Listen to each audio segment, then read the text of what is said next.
Hi everyone, welcome to my channel. I'm Shannon and this is That's What Shannon Said. And this is part of my Make Money on eBay series. We are going to demystify shipping for you guys, make it so much less intimidating for you. And I'm going to show you guys how I ship most of my items here. I'm not actually going to package anything. I'm going to show you all about your shipping options, which is really something you need to know about. You're going to end up knowing this stuff back and forth by the time we're done. So if that sounds good to you, let's get into it.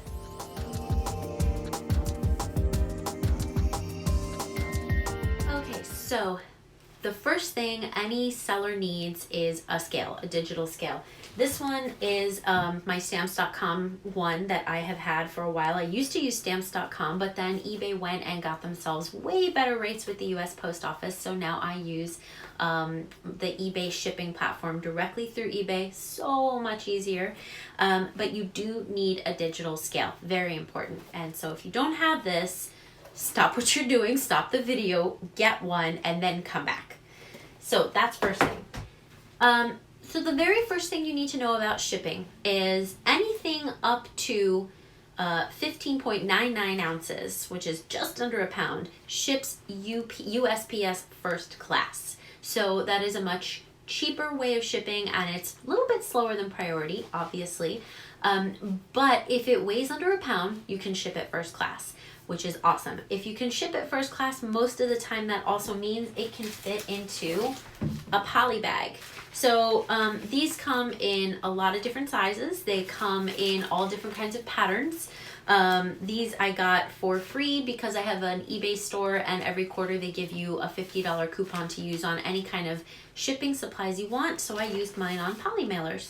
I will put anything from shoes to sweaters and pretty much anything that fits and that will ship safely, I will put in this so long as it weighs under a pound. So that's easy peasy. If it's under a pound, pack it in this, good to go. And it's for USPS first class. Okay, so next option, if you have something that weighs over a pound and it's something like a smallish pair of shoes or a pair of jeans, and most jeans do weigh over a pound, which most people don't get. Your next best option, my favorite option, will be a padded flat rate envelope. Now, this is something you can only get off of USPS.com, or you'd have to go specifically up to somebody in the post office and ask them for it. They don't really like to give these out very much, so you'd have to order these, but I ship a lot of my stuff in this. It's going to cost you through eBay, and I do have a cheat sheet here, forgive me, because my head and numbers, they do not stick. That's like oil and vinegar. So on eBay, this will cost you $7.52. If you go straight into the post office, it's going to cost you $8.40. That's almost $1 difference.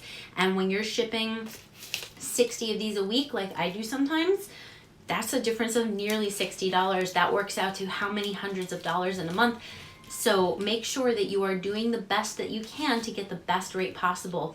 If you are not shipping through eBay for whatever reason, you want to use stamps.com, they'll give you a price that's right in the middle of those. Actually, stamps.com will cost you $7.75 for one of these. So, and that is the current 2020 prices. If you're watching this after 2020, and I hope you are, I hope this video stays up, the prices are probably going to be higher because USPS raises their rates every year.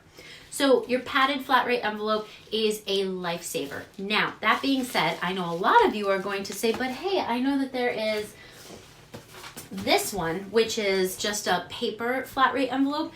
I don't love these. I don't like how they look when you're putting a pair of jeans in them, how you have to tape the bejesus out of it. I think it looks trashy, and it's not my favorite way to send something, but you will have to tape this shut, and just put tape everywhere on it.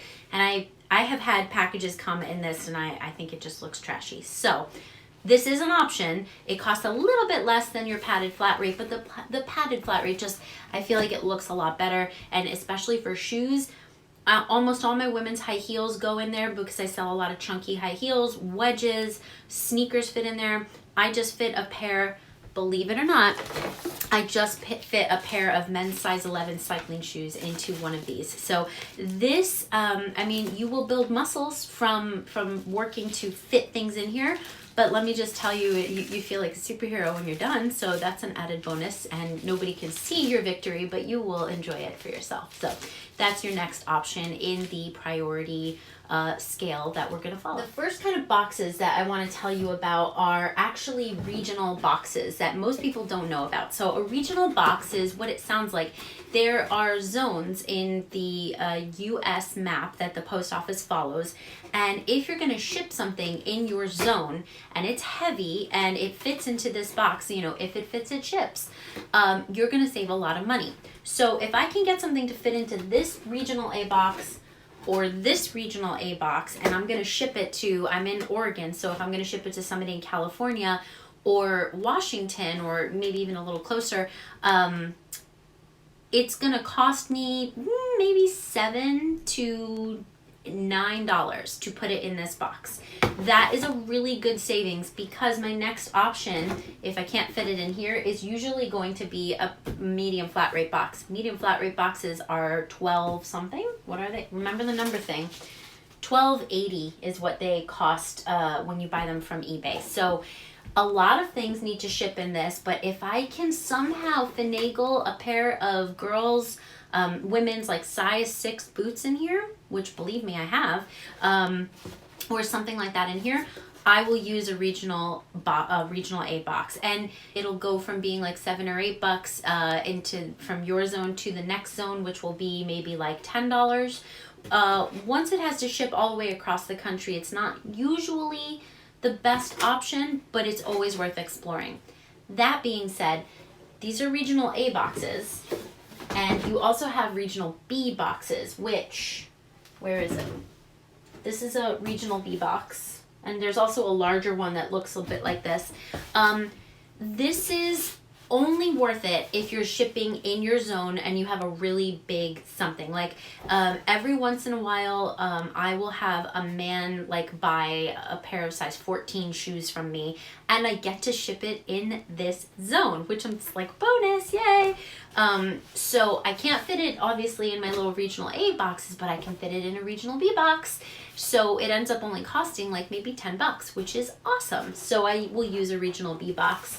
That being said, if you are shipping something within your zone and you don't have these regional boxes, most of the time you're still going to get a really good rate from priority if you just go regular priority and you're using your own box. So on that note, as a reseller, it's time to start saving those Amazon boxes. It's time to start putting the call out to your neighbors. Hey, I will take your boxes if you don't need them. You will need to save other boxes beyond these.